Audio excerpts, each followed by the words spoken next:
Hujan rintik menggetuk atap seng di halaman RSUD Cibinong, Kabupaten Bogor. Lampu neon di lorong ruang jaga berkelap-kelip memantulkan bayangan tembok yang kusam. Siti Nur Aisyah, 21 tahun, perawat muda yang baru 3 bulan lulus sekolah keperawatan, duduk meringkuk di kursi jaga. Tangannya memegang buku catatan pasien, matanya perih menahan kantuk. Ia pindah bekerja di rumah sakit daerah agar bisa pulang pergi merawat ibunya yang mengidap masalah tulang belakang di desa Sukamakmur sekitar 5 km dari sini. Dini hari menjelang pukul 3, IGD relatif sepi, hanya bunyi napas mesin dan dengkuran halus seorang pasien lanjut usia. Siti menguap kecil lalu menegakkan punggung. Dalam benaknya ia menyiapkan daftar belanja untuk ibunya, sedikit tulang sapi untuk dimasak sop vitamin dan beras. Bertahan, Siti, gumamnya pelan. Beberapa tahun lagi ibu tak perlu kerja berat. Pintu ruang jaga berderit. Seorang pria bertubuh besar berdiri di ambang pintu dengan jas hujan basah menetes. Budi Santoso, petugas keamanan parkir. Hawa lembab bercampur bau antiseptik dan rokok samar-samar menyeruak. Mbak Siti, suaranya serak, ada orang jatuh di parkiran. Kayaknya pingsan, tolong cek ya. Refleks Siti bangkit, meraih kotak P3K di dinding. Perlu panggil dokter, jaga, tanyanya. Belum, Mbak. Coba lihat dulu kepalanya berdarah, potong Budi terdengar mendesak. Mendengar kata darah jantung, Siti berdegup lebih cepat, tetapi ia tahu tugasnya adalah menolong. Ia melangkah mengikuti Budi menyusuri lorong yang dingin tertiup angin hujan. Area parkir berada di belakang gedung. Lampu jalan kuning pukat meneteskan cahaya di atas deretan sepeda motor yang basah. Suara serangga berdengung bersahutan dengan bunyi hujan di atap seng, di mana orang nyatanya. Siti menajamkan pandang ke sudut paling gelap. Di belakang dekat pagar, jawab Budi menunjuk ke bagian ujung yang temaram. Siti berjalan hati-hati, rasa tak enak menggelitik nalurinya. Kalau pingsan saya panggil dokter ya, ujarnya berbalik setengah badan. Saat itulah situasi berubah. Budi bergerak mendekat, terlalu cepat dan terlalu dekat. Pak, jaga jarak ya, suaranya bergetar. Yang terjadi berikutnya berlangsung kilat kukup untuk membuat Siti paham ada bahaya. Ia menepis mundur dan berusaha berteriak memanggil bantuan, namun hujan menelan suaranya. Ia merapat ke dinding seng yang dingin, menangkis dengan kedua tangan sekecil mungkin untuk melindungi diri. Tolong keamanan, Siti mencoba lagi. Dalam kegentingan ia berjuang sekuat tenaga mengingat pelatihan keselamatan yang pernah ia dapat, tetap sadar kari ruang lari ke tempat terang. Parkiran tetap bising oleh hujan. Upaya Siti yang putus asa memancing amarah lawannya. Kekacauan menyapu menit-menit berikutnya, lalu hening yang menyesakan. Pagi menyingsing di Bogor dengan langit kelabu. Rumah sakit mulai ramai, antrian pendaftaran panggilan nama pasien roda berangkar berderit. Rina Handayani, perawat senior, datang menggantikan shift malam. Ruang jaga kosong. Tempat tidur lipat belum dirapikan, kotak perban terbuka. Rina menggernyit. Siti ke mana? Ia menelepon ruang IGD dan dokter jaga. Tak ada yang melihat Siti sejak jelang pukul 3. Rasa khawatir merambat di dada. Rina melangkah ke lorong belakang. Di kejauhan beberapa satpam berkerumun di parkiran sambil berbisik tegang. Ada apa? Tanya Rina. Seorang satpam tua menatapnya dengan wajah pucat. Bu, sepertinya ada temuan di sudut parkir. Rina mendekat. Hujan masih menetes dari tepi atap. Di belakang deretan motor, sebuah terpal penutup kendaraan tersingkap, sebagian menampakkan sebuah tangan kecil yang pucat kaku. Kutek skat kuku berwarna merah muda yang baru kemarin sore Siti usapkan bersama-sama di ruang jaga terlihat jelas. Dunia Rina berguncang. Siti teriaknya peka. Area segera dipasangi garis pembatas. Polisi dari Polres Bogor tiba dipimpin penyidik Kompol Andi Pratama. Mereka melakukan olah TKP dengan tenang namun tegas. Catatan awal menunjukkan kejadian sekitar pukul 3 dini hari. Pada kuku korban terdapat bekas jaringan kulit asing tanda ia sempat melawan. Kompol Andi menoleh pada Rina. Shift keamanan malam ini siapa saja? Rina menelan ludah. Ada Budi Santoso yang jaga parkir belakang pak. Nama itu membuat suasana menggeras. Beberapa staf saling pandang mengingat tatapan tak nyaman yang pernah mereka rasakan, namun tak ada yang berani menegur.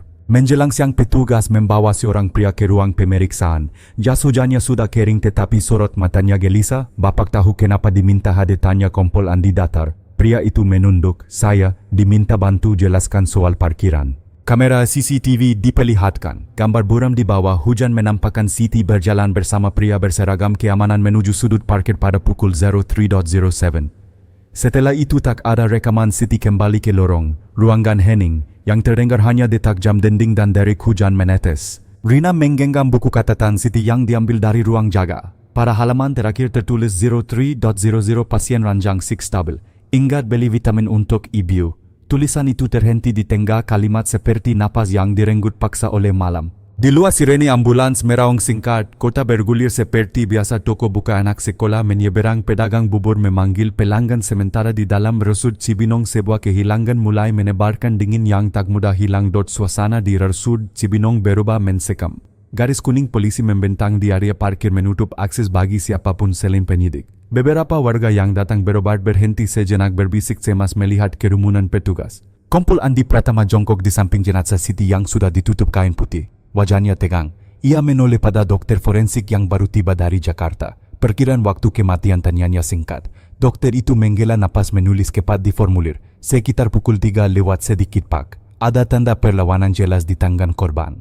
Rina, perawat senior yang menemukan pertama kali, berdiri tak jauh dengan mata merah bengkak. Ia memeluk catatan Siti seolah itu benda terakhir yang bisa menghubungkan dirinya dengan rekan muda yang rajin dan ceria. Dia baru cerita mau belikan vitamin untuk ibunya, bisiknya lirih. Polisi mulai memanggil petugas keamanan. Satu persatu mereka dimintai keterangan. Nama Budi Santoso disebut berulang kali karena dialah yang berjaga di parkir belakang malam itu.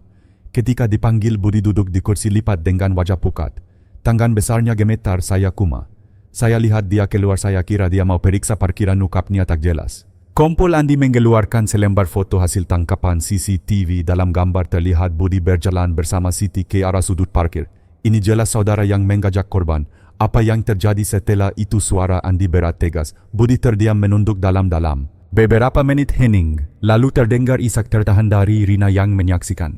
Tekanan semakin kuat. Akhirnya Budi bersuara lirih, saya khilaf. Saya cuma ingin bercakap tapi dia ketakutan. Saya panik. Kata-kata terputus-putus itu membuat semua orang di ruangan tercekat. Polisi langsung memborgol tangannya. Budi tidak melawan. Ia hanya tertunduk, pundaknya berguncang. Di luar, suara hujan kembali deras menutupi gumaman kecewa dari para pegawai rumah sakit yang berkumpul di lorong.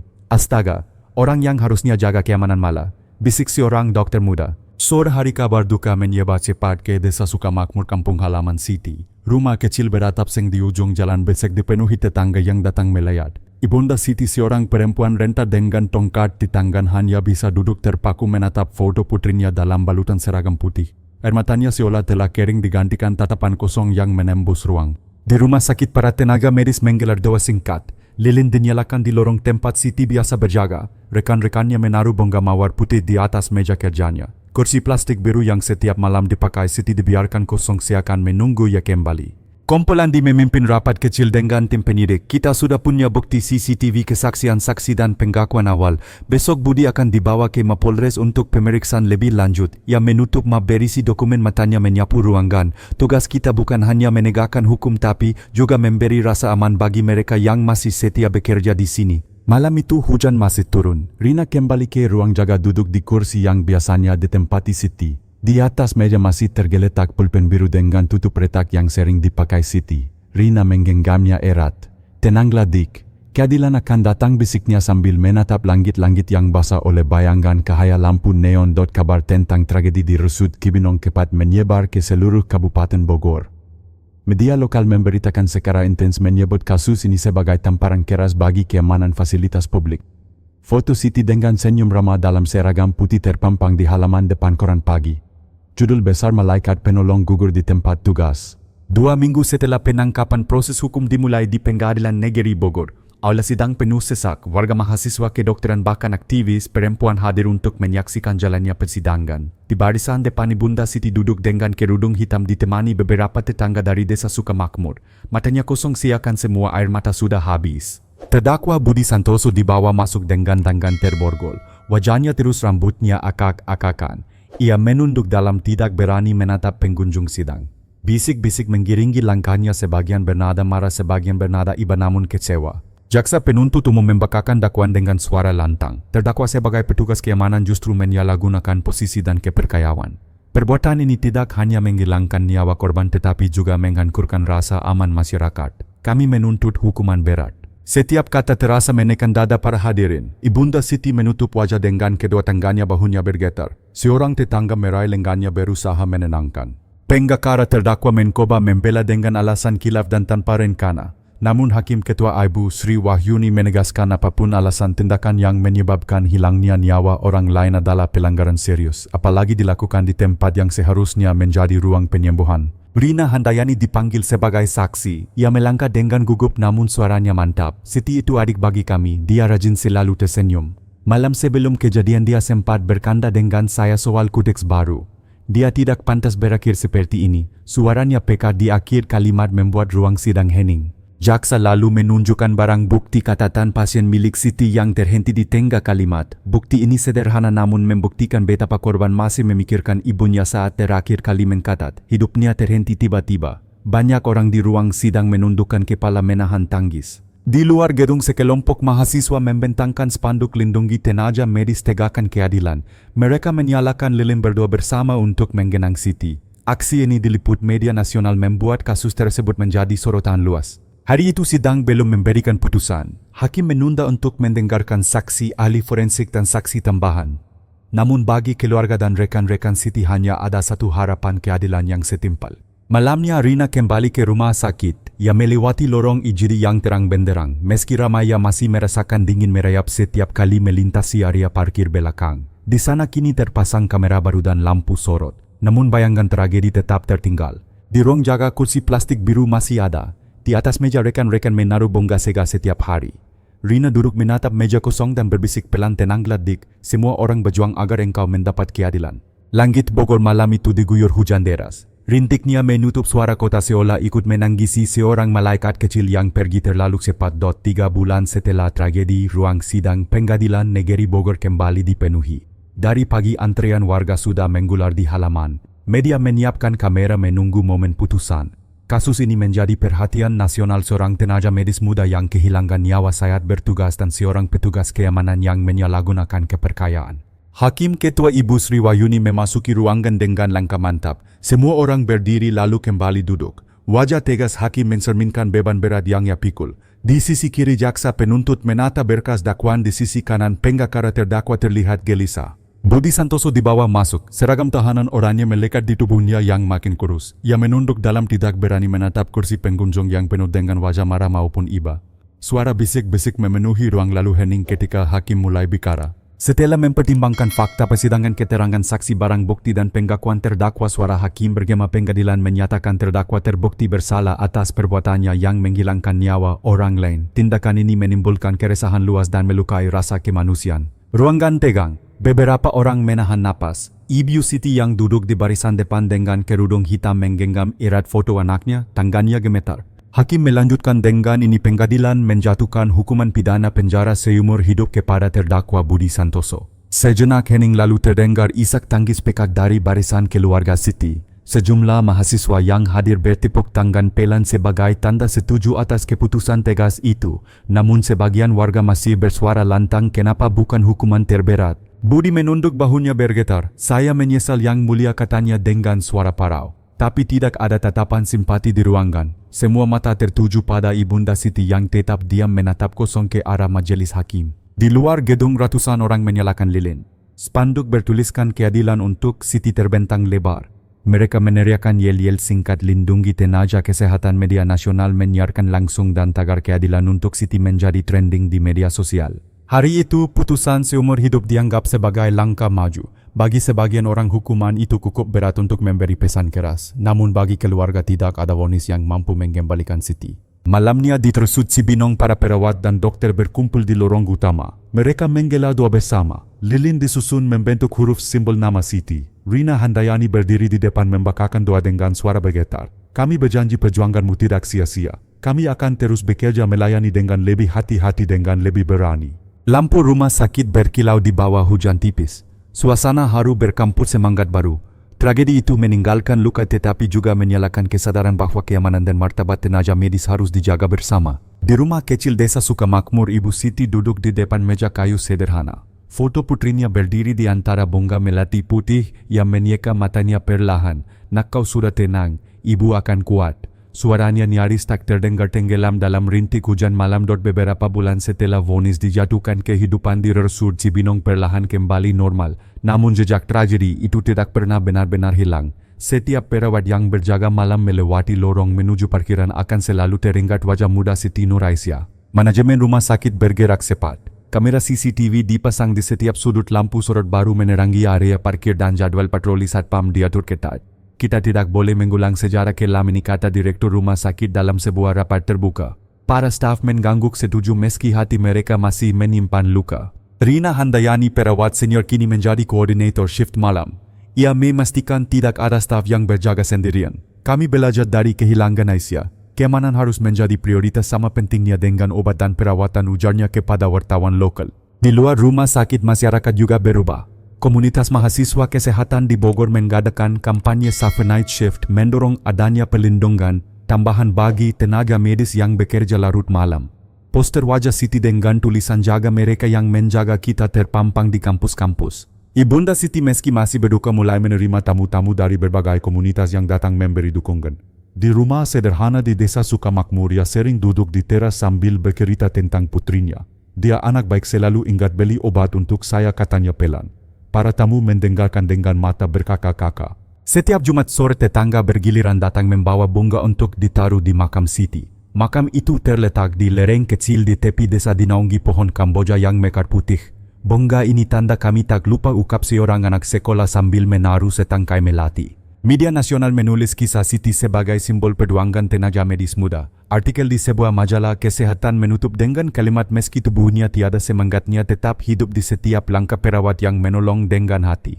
Waktu berjalan. Setahun setelah kejadian RSUD Cibinong mengadakan peringatan khusus. Aula rumah sakit dihias sederhana dengan lilin dan bunga putih. Semua staf berdiri khidmat mengheningkan cipta. Nama Siti diukir pada plakat kecil di dinding lorong IGD untuk Siti Nur Aisyah, perawat yang gugur saat bertugas. Air mata kembali jatuh, namun kali ini bukan hanya karena kesedihan.